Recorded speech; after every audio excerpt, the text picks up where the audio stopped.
All BTAD State Qualified Teacher Association हिसाबै जों चिरां जिल्ला कमिटि डिस्ट्रिक्ट कमिटि हिसाबै जों दिनै मोनसे प्रेस मिट लादों। बे प्रेस मिटनि गेजेरजों जों ओरैबायदि फोरमायनो नागिरदों जे सोलिबाय थानाय बिटिसि सरकारा बावैसो सान सिगां माने गोबांथार माने फोरोंगिरिफोर उइदाउट माने सार्कुलार होआलासे एडभार्टाइजमेन्ट होआलासे जों निजुक्ति होनायखौ जोङो मोजां मोनाखै बा जों बेखौ गोजोननाय गैया, दुखु फोरमायदों। जों 2012 मायथाइनिफ्रायनो 13 मायथाइ 2013 बा बे गोबांथार बोसोराव जों बोसोर जोङो टेट टिचार हिसाबै जोङो कन्ट्राक्चुअल टेट टिचार हिसाबै जोङो फोरोंबोगासिनो दङ। दा दिनै जों नुफैबाय जे जोंनि प्रेजेन्ट जे बिटिसि सरकार, बे बिटिसि सरकारा 1999 आव साख्रि मोननाय ना मानायनो बिथांमोनखौ फेस वाइसआव पार्मानेन्ट सोगासिनो दङ। आरो बेल' नङा, 2013 मायथाइयाव जे कन्ट्राक्चुअल टेट टिचार हिसाबै निजुक्ति मोनि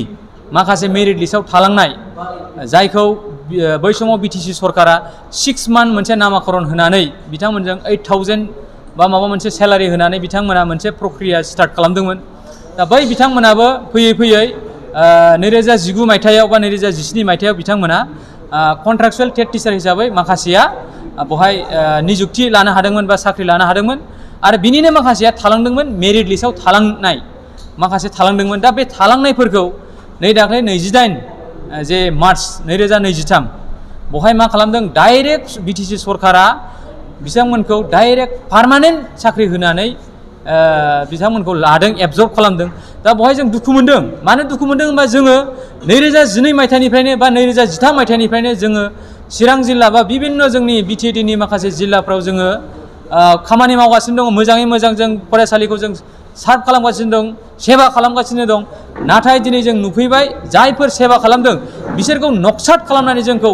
एंगारनानै जोंखौ इनजास्टिस खालामनानै नै दाख्लैहाय 28 थारिखआव जायफोर थालांनाय, जायफोर क्वालिटियाव थालांनाय, मेरिट लिस्टआव थालांनाय बिथांमोनखौ डाइरेक्ट पार्मानेन्ट होनायखौ जोङो खोब दुखु मोनदों। बेनि थाखायनो जों बे प्रेस मिटखौ लानाय जादों। नोंथांमोना दा मा लुबैयो, मा जाजानाय? दा जोङो ओरैबायदि लुबैयो जे जोंनाव अलरेडि मोनसे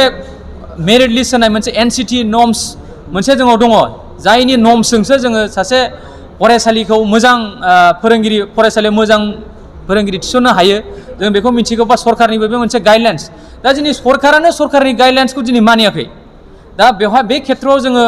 दुखु मोनदों। दा फैबाय थानाय समाव जाहाथे बिथांमोना जे नैबे जे प्रक्रिया जादों, बे प्रक्रियाखौ स्टप खालामनांगौ, थाबैनो बन्द खालामनांगौ। आरो बेवहाय मोजाङै निजुक्ति पार्मानेन्ट होनोबा मोजाङै निजुक्ति माने एज पार मेरिट लिस्ट जाहाथे होयो। जों मिथिगौ बयबो पार्मानेन्ट टिचार जानो लुबैयो, कन्ट्राक्चुएलाव रावबो थानो नागिरा। मानो होनबा कन्ट्राक्चुएलाव माखासे लिमिटेसन दं, जाय लिमिटेसनखौ जों भुगिनांनानै दङ। बहाय माने डिएनि खोथा दङ। बहाय जोङो डिएखौ जोङो माखासे पार्सेन्टखौनो जों मोना। बेनिफ्राय जोङो माखासे जों जेनेबा जोंनि सार्भिसा सिकिउर्ड नङा। बिदिनो गोबांथार माखासे सिङाव माखासे बाथ्राफोर दङ जायखौ जोङो बहाय बुंजोबनो थाङाखै। बिनि थाखायनो जोङो सरकारि साख्रिखौ जोंनो नांगौ बा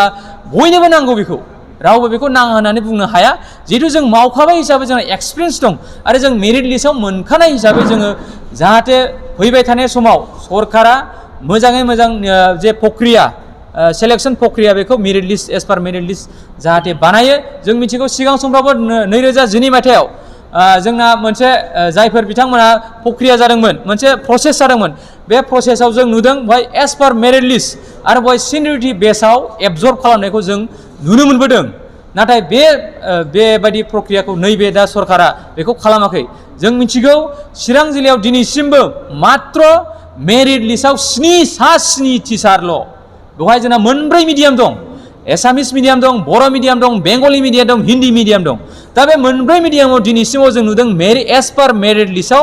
मात्र एलपि बा एमइ सेक्सनाव जोङो एज पार मेरिट लिस्ट मात्र जोंना 7 टिचार्सल' दिनै पार्मानेन्ट टिचार होनायखौ जों नुनो मोन्दों वायरेस आसाम सरकारनियाव जों दिनै नुनो मोन्दों गोबांबार बिसिनाव माने पार्मानेन्ट साख्रि कन्ट्राक्टसुवेलनिफ्राय पार्मानेन्ट साख्रि होनायखौ जों मेलाबार नुदों नाथाय जोंनियाव मा रहस्य जों मिथिनो थाङा जों मिथिगौ खिन्थु सरकारनिफ्राय बा स्टेट गभर्नमेन्टनिफ्राय जोंनि बिटिसि सरकाराव फैनो एसआइ एप्रुभेल एथ'खिनि हाजार फैयो होननानै जों खोनायो जों बेखौ मिथियाबो माबायदि गभर्नमेन्टनि सिङाव माबायदि दङ जों एसे कर्मरत जों बयबो माने साख्रिसो मावो नालाय जों बेफोर अफिस कासारियाव जों थांनो एथबां सम मोना नाथाय जों दिनै मिथिदों जोङो माखासे सर्सनिफ्राय जों मिथिदों नोंथांमोननि साख्रिया माथो ओरै जाबायनो जों होननानै मिथिदों जों जोबोद दुखु मोनदों जाहाथे जोंनि प्रेजेन्ट सरकारा जों जेथु बुंदोंमोन परिबर्तन जों परिबर्तन खालामगोन सोलोंथाइनि फारसे परिबर्तन खालामगोन बायदिसिनानि फारसे जों परिबर्तन खालामगोन जेथु होनदोंमोन बेनिखायनो जों ओरैबायदि परिबर्तन जाजानो लुबैयो जाहाथे जोंनि नैबे बिटिसि एलेकायाव जाहाथे मोनसे मोजां सोलोंथाइनि परिबेस जाहाथे फैनो होयो मोजां फोरोंगिरि थिसननायनि गेजेरजों बेखौनो जोङो सरकारनिसिम खावलायनाय जाबाय थेंक इउ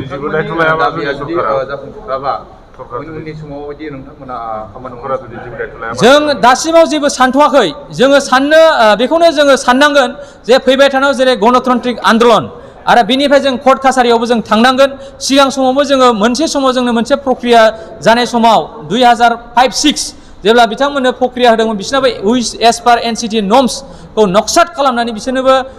बै समाव साख्रि थिसननाय जादोंमोन पार्मानेन्ट साख्रि बै समावबो जोङो मोनसे जोङो माने गुवाहाटी हाइकर्टनि जोङो मोनसे केस होनाय जादोंमोन गुवाहाटी हाइकर्टआव दा एबारबो जोङो फैबाय थानाय समाव खिन्थु बेफोर प्रक्रियाखौ जोङो लानाय जाफिनगोन होननानै जोङो निस्सय फैबाय थानाय समाव जों बेखौबो सावरायनाय जागोन आरो बेजों लोगोसे जों डेम'क्रेटिक भाबै जोङो बेवहाय गोबांथार हाबाफारि जों लानायनि माने जों साखाफारा जागोन बेखौ जोङो सिगांग्रो बुंनाय जाबाय थेंक इउ जोङो खोनानो मोन्दोंखि रिसेन्टलि जिथुनाखि खालामबाय इउनिटि ग्राउन्डआव होदों बेनि समाव नोंथांमोना मा बुंनो सानो बे जोङो मोनसे भिडिअ नुदों शेयार खालामदों मोनसे इउटिउबाव जों पेपार मिडियायावबो नुवाखै बा नोंथांमोननि जे राइजिं बड'लेण्ड बा नर्थ इस्ट निउस नङा होमबा बेफोर निउसाव जों नुवाखै दिनै नोंथांमोनखौ निस्सय बिथांमोना माखासे माने सिङाव बेले बेजेखाय निस्सय नोंथांमोनखौ लेंहराखै जानांगौ जों मिथिया ना नोंथांमोनासो माने बेफोर निउसखौ होआखै नामा जों बेखौ मिथिया बा जोङो नुबाय थायो जे माखासे गभर्नमेन्टनि डेभेलपमेन्टआव खामानि होबा नोंथांमोनखौ लेंहरनानै बिराद पेपार मिडिया बिराद होयो जों नुबाय थायो नाथाय नै दाख्लैनि बे जे रिक्रुटमेन्ट प्रसेसनि बे माबा राननाय माने बे एपइन्टमेन्ट राननायखौ जों मिडियायाव नुवाखै नाथाय सासे मानसिनि इउटिउब चेनेलावसो जों नुदों दा इउटिउब चेनेलाव नुनानै जोङो जोंनि गेजेराव जों चेनेल बेयाव नायनानै जों नुबाय आसरित जे बेवहाय मोनसे स्पिच होदों जाय मानसिया एंकर खालामदोंमोन बेनि खाथियावनो दंमोन जोंना प्रमद बर'आ जिरायना दंमोन आरो बेजों लोगोसे जोंनि बिटिसि चिफ आरो निलुत सरगयारि बिथाङाबो बेनि खाथियावनो जिरायना दंमोन बिथांमोना जोंनि बिटिसिनि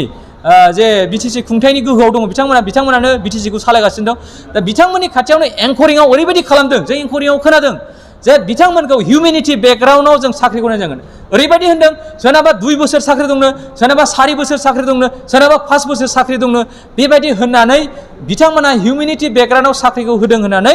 बेखौ क्लियारलि जोङो भिडिअआव जोङो नुनो मोन्दों भिडिअआ जोंनाव दं नोंथांमोननोबो जों शेयार खालामनो हायो भिडिअखौ जों डाउनलड खालामना लादों नोंथांमोननो जों शेयार खालामनानै आरामसे होनो हायो जुदि नांगौबा दा खोथाया जाहैबाय माब्रैहाय दिनै इडुकेसन सेक्टराव बोले हिउमेनिटि बेकग्राउन्डआव साख्रि होनो नागिरखो हिउमेनिटि बेकग्राउन्डआव साख्रि होनोबा होमबाथ' माने मा होननांगौ सोलोंथाइया माने गाज्रि भागैसो थांगोन जों बेखौ नुहुरदों हिउमेनिटि बेकग्राउन्डआव होनाय लोगो लोगो सोरबा जाथारिखौबो होनो हागौ दिनैनि थारिखआव जों नुदों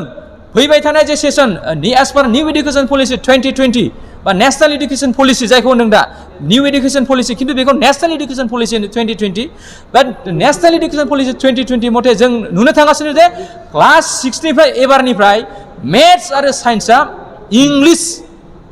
माने रावजोंसो इंलिश बिजोंजोंसो फोरोंनाय जासिगोन होननानै आसाम सरकारनिफ्राय अलरेडि जोंनि स्कुले